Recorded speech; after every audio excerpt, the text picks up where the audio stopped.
మీ ప్రశ్నమా? నాకేంటంటే జనరల్గా మనం ప్రజెంట్గా గ్యాడ్జెట్స్ అంటూ మొబైల్స్ అంటూ వాడుతున్నాము. సో చదువుకోవాలన్న ఇంట్రెస్ట్ వస్తుంది, బట్ అది 5 మినిట్స్ ఆర్ 10 మినిట్స్ అంతే. ఇట్లా మీలాంటి ఇన్స్పిరేషన్ విన్నా కూడా like more then half an hour, not even more then half an hour. So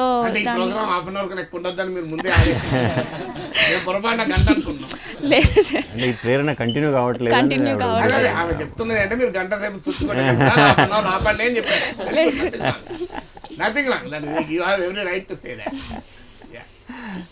so అట్లాంటి గ్యాడ్జెట్స్ నుంచి కానీ లేకపోతే డీవియేషన్ అనేది జరగకుండా ఉండాలి చదువుకునేటప్పుడు. నాకు చెప్పండి, మీకు ఏది 1 అవర్ చూడాలని, ఏది ఈ ప్రపంచంలో ఏది కూడా మీకు 2 అవర్స్ చూడాలని అనిపేదా? ఏదన్నా ఒకటి అనిపిస్తుంది కదా, ఏమనిపిస్తుంది చెప్పండి? మూవీస్. అందువల్ల మీరు మూవీస్ చూసి 2 గంటలు చూడండి, ఇబ్బంది ఏం లేదు.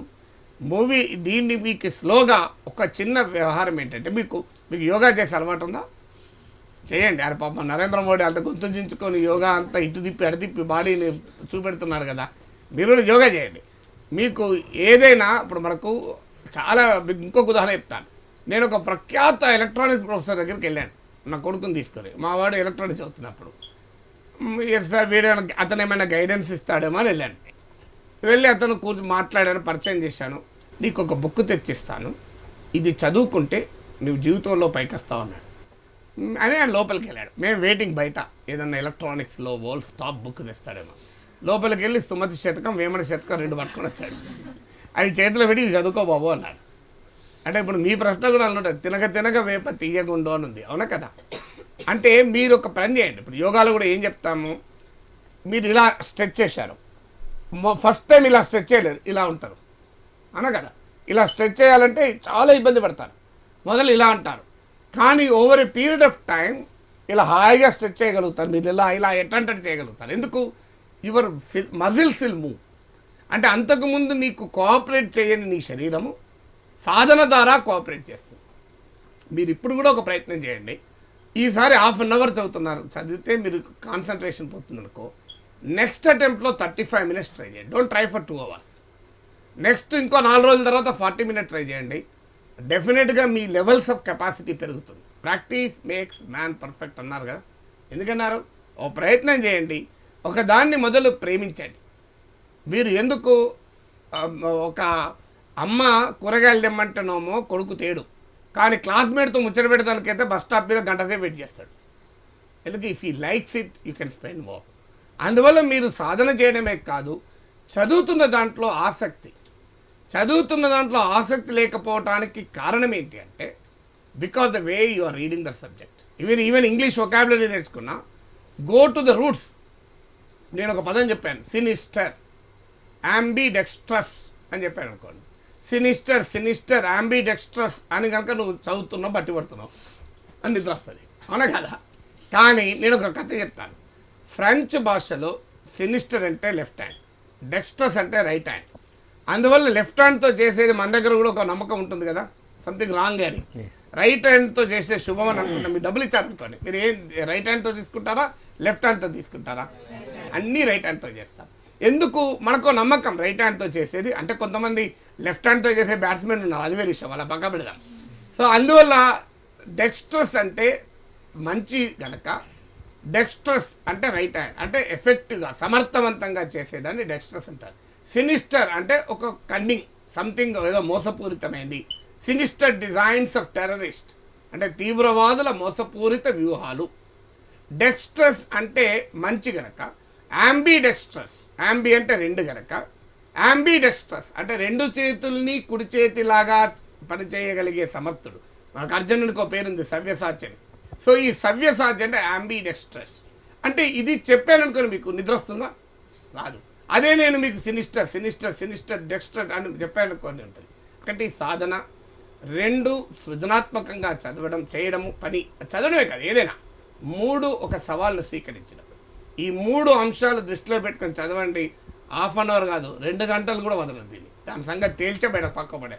ప్రతిరోజు కొంచెం ఎఫర్ట్ పెంచుకుంటే సరిపోతుంది. అంటే ఒకటేసారి పెద్ద టార్గెట్స్ పెట్టుకొని మనం తక్కువ అంచనా వేసుకునే కన్నా, అంటే if you grow 1 millimeter a day, you will be surprised to look at your height after 1 year, right? So grow 1 millimeter a day, life will be beautiful. Okay, thank you. Okay అమ్మ, మీ ప్రశ్న. నమస్కారం sir. Sir ఇప్పుడు మేము ఇంటర్కి ఇంజనీరింగ్కి study చాలా difference అయిపోయింది.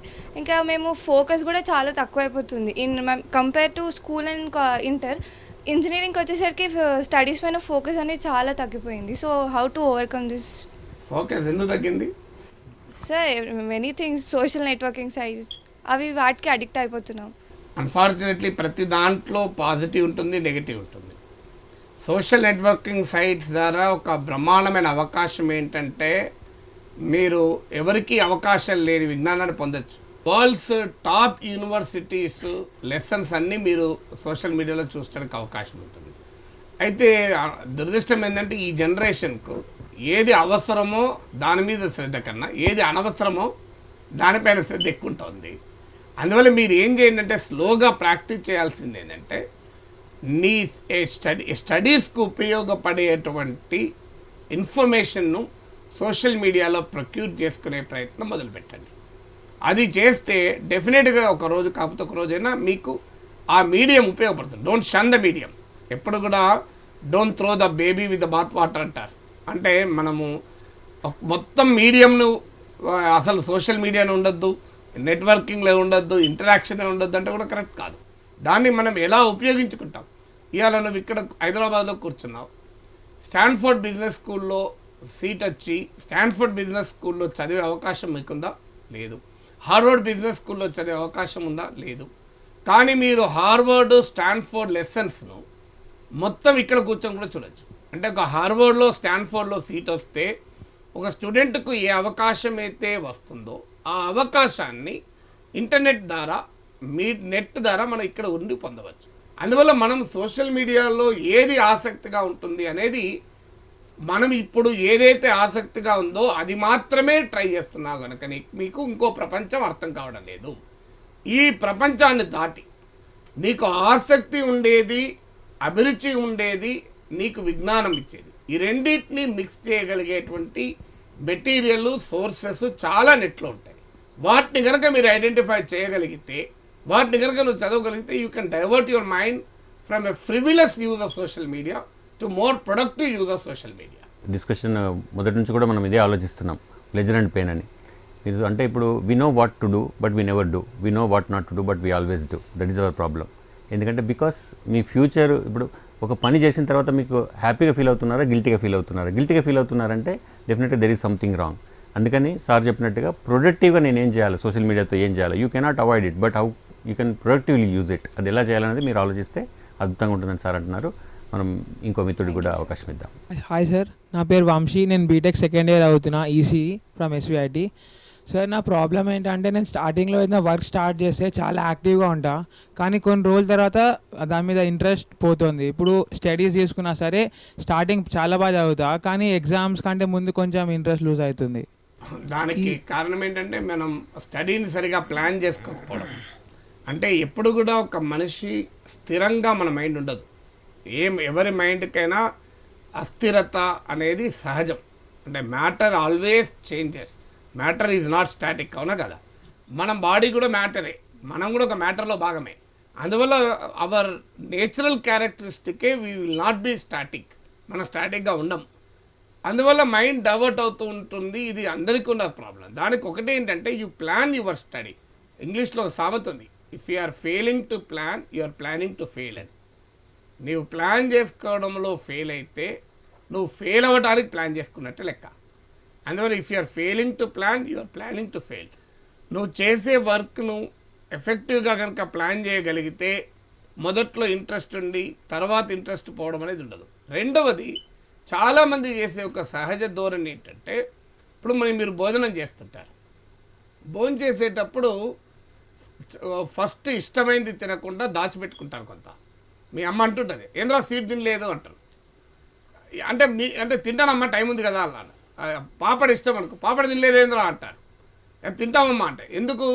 మీరు చివరి వరకు దాన్ని దాచిపెట్టుకుంటూ ఉంటారు. అది హ్యూమన్ నేచర్. మీరు వేరుశనకాయలు తిన్నారనుకోండి, 2 మంచి వేరుశనకాయలు జేబులో వేసుకొని పెట్టుకోవాలి ముందు, లేక లాస్ట్కి తినేదే చేదొస్తుంది. చాలాసార్లు మీరు గమనించండి. అందువల్ల అది అప్పుడు అలాంటి ప్రాబ్లం ఓవర్కమ్ అవుతాం. మరి భోజనం చేసేటప్పుడు ఈ చిన్న సూత్రం పాటించేటప్పుడు చదువులో ఎందుకు ఈ సూత్రం పాటించకూడదు? మొదలు ఇష్టమున్నది చదివేస్తారు, తర్వాత డిఫికల్ట్ టాపిక్స్ మిగిలిపోతాయి, అప్పుడు మనకు బోర్ కొట్టి అటెన్షన్ పోతుంది. అందుకొరకు plan the topics, study of the topics ఒక పద్ధతి ప్రకారం.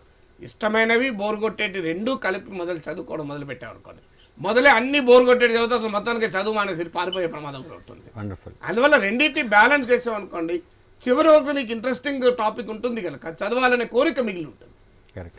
జనరల్గా మనం ఏం చెప్తుంటామంటే ఎస్ఐపి ఫార్ములా అంటారు బాబు వంశీ. ఇదేంటంటే సీరియస్, ఇంట్రెస్టింగ్ అండ్ ప్లెజర్. మనకి ఇచ్చే అన్ని సబ్జెక్టులు మనం ఇబ్బంది పెట్టవు, కొన్నిట్లో ప్లెజర్ ఉంటుంది మనకు. అందుకని మీరు కొంచెం టఫ్ అనుకున్నది మీ ఎనర్జీ లెవెల్స్ బాగున్నప్పుడు చదివి, ఇంట్రెస్టింగ్గా ఉన్న మధ్యలో చదివి, మీరు చాలా హ్యాపీ మూడ్లో అంటే కొంచెం కంఫర్టబుల్గా ఎప్పుడు చదవగలుగుతామో అప్పుడు ప్లెజర్ అని ఈ మూడింటి కింద డివైడ్ చేసేసి మీకు ఎక్కువ అటెన్షన్ పే చేసే టైం లోపల మీకు డిఫికల్ట్ అనుకున్న సబ్జెక్ట్ మీరు చదివితే ఆటోమేటిక్గా బాగుంటుందని సార్ చెప్తున్నారు. రైట్, అలా మీరు ప్లాన్ చేసుకోవాలి. If you fail to prepare to fail. ఎగ్జామ్లో అందులో అనుమానం లేదు, there is no other alternative. Right, so దానికి కరెక్ట్గా ప్లాన్ చేసుకొని విజయం సాధించాలి. ఓకే, సో నెక్స్ట్ మెథడ్కి. సార్ నా పేరు శ్రవణ్ సార్, నేను ఎస్విఐటీలో మెకానికల్ చదువుతున్నాను, సెకండ్ ఇయర్. నా క్వశ్చన్ ఏంటంటే, నేను స్టార్ట్ చేద్దాం అనుకుంటున్నాను బీటెక్ తర్వాత, కానీ ఫ్యామిలీ రెస్పాన్సిబిలిటీస్ ఉన్నాయి, దాన్ని ఎలా ఓవర్కమ్ చేసి స్టార్టప్ సక్సెస్ఫుల్గా రన్ చేయాలనేది క్వశ్చన్. అలా అన్నప్పుడు 2 ఏళ్ళు ఉద్యోగం చేసి తర్వాత స్టార్టప్ చేయండి. మొదలు startup with the family responsibility, then you can startup your own thing. డెఫినెట్గా మనిషి తన ఆసక్తి, అభిరుచి, అవసరము, అవకాశం ఇవన్నిటి మధ్య బ్యాలెన్స్ చేయాలి. అందరికీ అవకాశాలు రావు, అందరికీ అవసరాలు ఒకే రకంగా ఉండవు. అందువల్ల మన మనిషి జీవితాన్ని ప్లాన్ చేసుకునేటప్పుడు మనకున్న అవసరాలేంటి, మనకున్న అవకాశాలేంటి అనేది చేయాలి. అయితే చాలామంది ఏం చేస్తారంటే అవసరాలతో రాజీ పడతారు, ఆసక్తిని, అభిరుచిని త్యాగం చేస్తారు.